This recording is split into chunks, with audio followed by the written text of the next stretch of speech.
तो फ्रेंड्स कैसे हैं आप सब। अपनी क्लासेस में आपका स्वागत है। और अगर अभी तक आपने हमारे चैनल को सब्सक्राइब नहीं किया तो सब्सक्राइब कीजिए, रेट शेयर कीजिए, कमेंट कीजिए। फ्रेंड्स, दिसंबर में जो एग्ज़ाम होने वाला है उसके लिए हमने पेपर 2 मैनेजमेंट ऑफ कॉमर्स की कंप्लीट सीरीज चलाई है। पेपर 2 की बहुत ही इम्पोर्टेंट सीरीज है ये। इसमें मैं वीडियोस डाल चुकी हूँ, वो आप देख लेना। ये हमारी आती है कम्युनिकेशन सीरीज टॉपिक है ये हमारा। पेपर 2 में भी है मैनेजमेंट के, एंड पेपर 1 में भी है।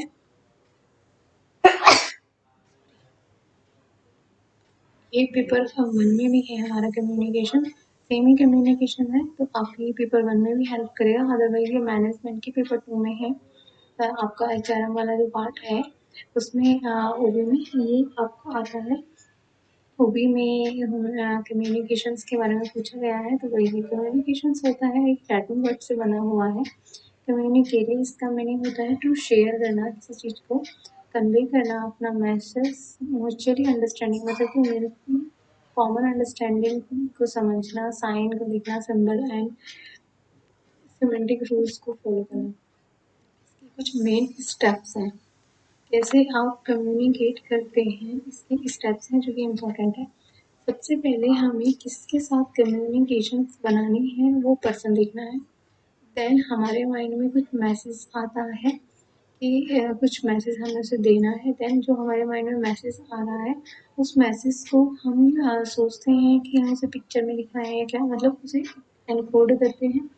जब हम उस मैसेज को एनकोड कर लेते हैं, लिख लेते हैं, तो देन हम उसे ट्रांसमिट भी करते हैं। मैसेज को किस सीक्वेंस के थ्रू हम उस मैसेज को भेजेंगे या किस चैनल या मीडियम के थ्रू भेजेंगे। देन हम देखते हैं कि किसको हमने भेजना है, मतलब जो हमारा रिसीवर्स है उसका सिग्नल वगैरह देखते हैं कि उसके पास में वो जो रिसोर्सेज वो है कि नहीं है। देन वो जब रिसीवर के पास पहुंच जाता है फिर वो डिकोड करता है अपने मैसेज को, मतलब अपनी लैंग्वेज में उसे समझता है। देन उस मैसेज को समझ के वो अपनी क्या उस मैसेज में लिखा है वो समझ लेता है कि इस मैसेज के अंदर ये है, मतलब वो अंडरस्टैंड कर लेता है, मैसेज को इंटरप्रेट कर लेता है। कुछ थियरी है इंफॉर्मेशन कम्युनिकेशन स्टडी एंड बायोमेटोटिक्स लैंग्वेज, तो वो मैसेज तो थियरी। इसमें फर्स्ट आएगी इंफॉर्मेशन। इंफॉर्मेशन में क्या है, जनरली जैसे कोई इंफॉर्मेशन हमें किसी को देनी है, स्टोर करके रखते हैं, जैसे क्वांटिटी करते हैं, मतलब वही एक इंफॉर्मेशन है जो हम किसी को बेसिकली प्रोवाइड कराना चाहते हैं, उसको बताना चाहते हैं, उसको देखना चाहते हैं। एंड देन कम्युनिकेशन स्टडी में क्या होता है कि हाँ, इसमें कम्युनिकेशन करने के लिए मतलब कंसर्न होता है जिस पर्सन को हम कम्युनिकेशन करना चाहते हैं उस पर कंसर्न होता है। बायोस्मोटिक्स जो होती है ये होते हैं दो, मतलब लिविंग जो मतलब कि लिविंग ऑर्गेनिजम्स होते हैं, मतलब कि जो जीवित लोग, जीवित पर्सन या थिंग्स होती हैं, दोनों के बीच में होता है। इसके कुछ चैनल्स होते हैं कम्युनिकेट करने के लिए, जैसे कि visuals, auditory, tactic, haptic and olfactory sense, जैसे मतलब कि स्मेल वगैरह से रिलेटेड होता है। फर्स्ट आता है हमारा non verbal. Non verbal communication वो कम्युनिकेशन होती है, ये लॉन्ग टाइम चलने वाली होती है, जिसमें हमारे पास वर्डिंग्स नहीं होते हैं। हम मतलब कि जैसे एक्सप्रेस कर देते हैं कुछ, जैसे हमने कुछ एक्सप्रेस किया फेस से या हाथ से कुछ इशारा किया, बॉडी की हमारी लैंग्वेज बता देती है, टाइमिंग बता देता है, एंड जो टच की हमारी लैंग्वेज होती है वो बता देती है, फेशियल एक्सप्रेसेस, आईज से, मतलब ये सब जो पैरा लैंग्वेजेस हैं, रिदम से, इनोडेशन, टेम्पो एंड स्ट्रेस वगैरह, ये सब कुछ हमारा नॉन वर्बल में ही आता है। हैप्टिक की कम्युनिकेशन क्या होती है, टच की एक लैंग्वेज है जो ग्रीक वर्ड्स हैप्टिकोस से बना हुआ है।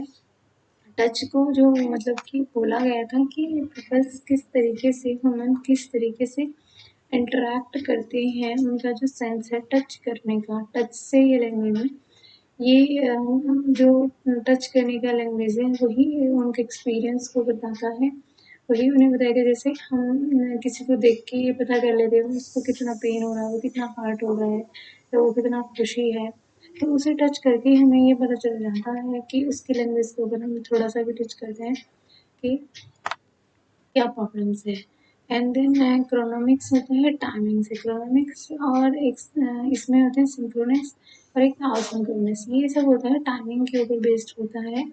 मीन्स किस तरीके से आप अपनी जो आपकी लैंग्वेज है, वोकल्स, पैरा लैंग्वेज है, प्रॉक्सिमी है और काइनेसिक्स जो बॉडी मूवमेंट्स को बताती है, ये सब इसमें आती हैं टाइमिंग में, क्रोनोमिक्स लैंग्वेज में। ये 1970s में दी गई थी। वर्बल कम्युनिकेशन जो होता है हमारा वर्डिंग्स होता है, लैंग्वेज होता है, इसमें हम शब्दों में बोलते हैं। जैसे इस टाइम पे मैं बोल रही हूँ तो ये शब्द हैं, तो सिंबल्स हैं, तो ये एक वर्बल कम्युनिकेशन इन ग्रामेटिकल्स है। एंड अदर में रिटर्न या विजुअल्स कम्युनिकेशन से, रिटर्न या विजुअल्स मतलब जो दिख सके।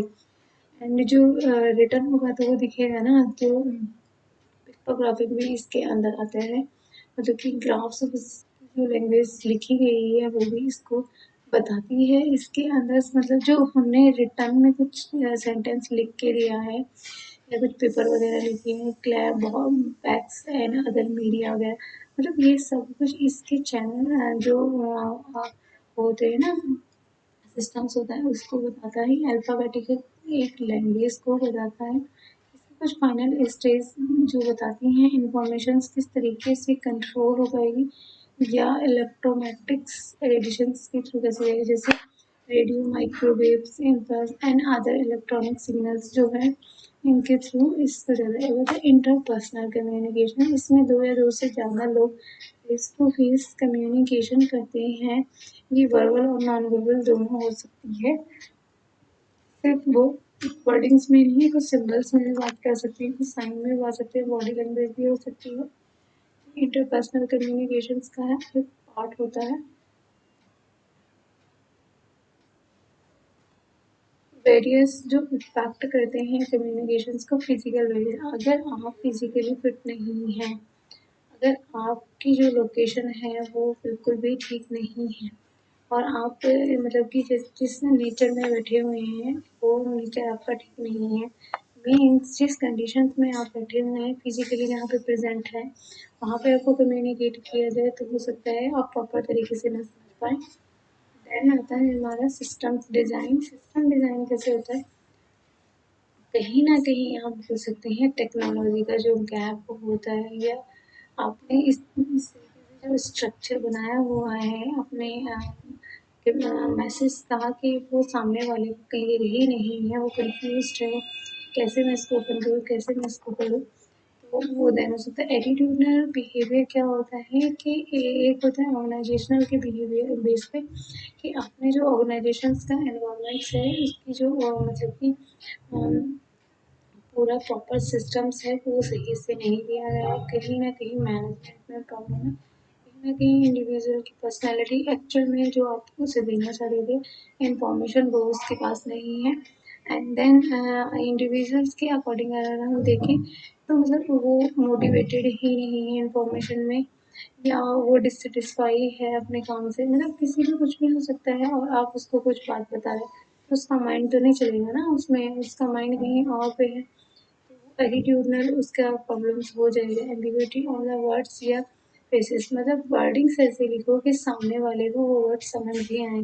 डिफिकल्ट वर्ड मत यूज़ करो जो उसको समझ ही ना आए। मैसेज क्लियरली लिखा होना चाहिए और जो उसको आप मैसेज दे रहे हो वो ऐसा होना चाहिए जो उसकी लैंग्वेज को इजीली समझ पाएगा।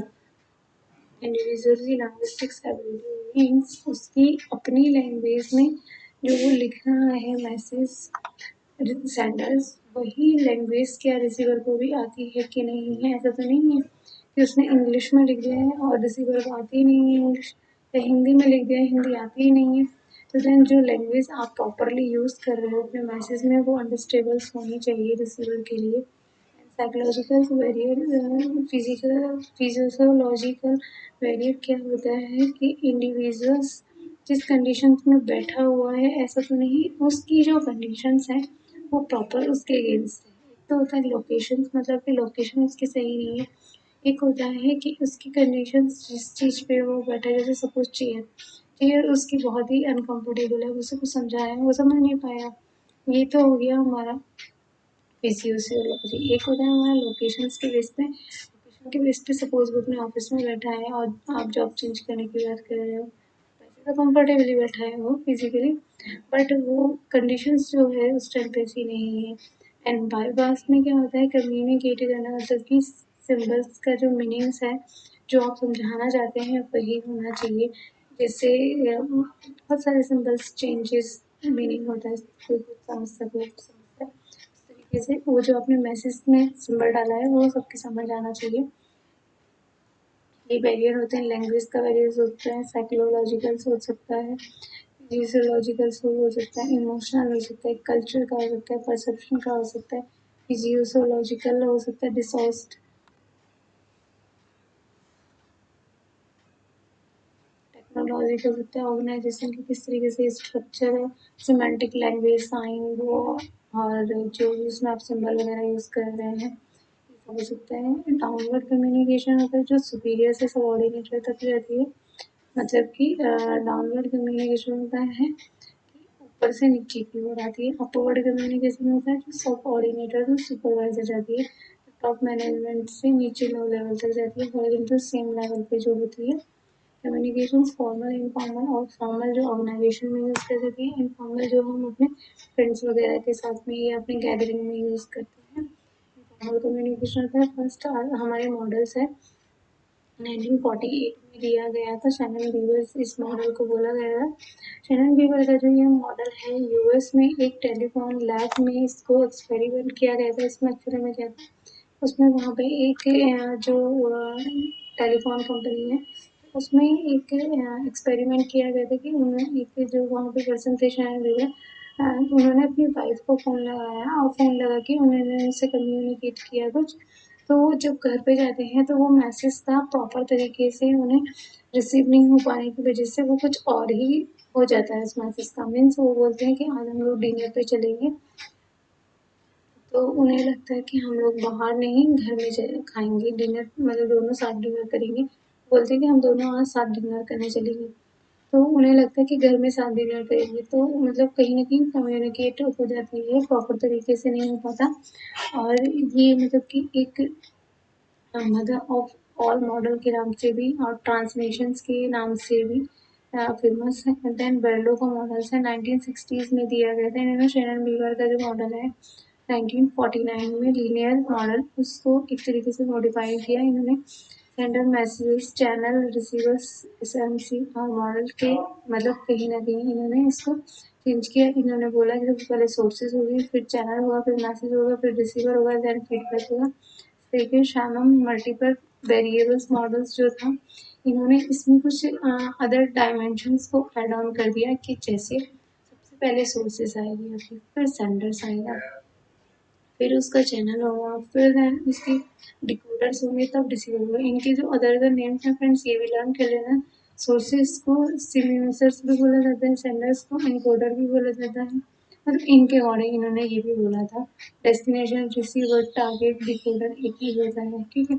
1954 में बलवर सान्या सचमान ने इसको बोला, इन्होंने ये इस तरीके से एक मतलब कि अपनी लैंग्वेज में इन्होंने इसको डिफाइन किया था। ट्रांजेक्शन मॉडल जो हमारा होता है बर्नौल्ड ने दिया था 1970s में, इसको बोला ट्रांजेक्शन्स मॉडल कम्युनिकेट करता है बेसिकली एक मतलब इंडिविजुअल्स की सैमिनेशनली मतलब रिस्पॉन्स किस तरीके से उसने रिसीवर और सेंडर के मैसेज पे किया।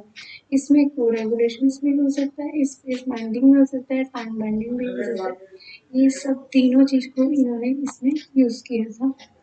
अब हमारी आती है 7 C's। 7 C's के क्वेश्चन आए हुए हैं तो अच्छे से एक बार लर्न कर लेना। 7 C's क्या होते हैं, सबसे पहले क्लियरिटी होनी चाहिए मैसेज में, क्रेडिबिलिटी होनी चाहिए, कंटेंट अच्छा होना चाहिए, कंटेक्स्ट अच्छा होना चाहिए, कॉन्टिन्यूटी होनी चाहिए, कैपेबिलिटी देखनी चाहिए एंड चैनल देखना चाहिए। तो फ्रेंड्स ये हमारा चैनल सब्सक्राइब करना आदमी के नाम से, और प्लीज़ रिव्यू कीजिए, कमेंट कीजिए।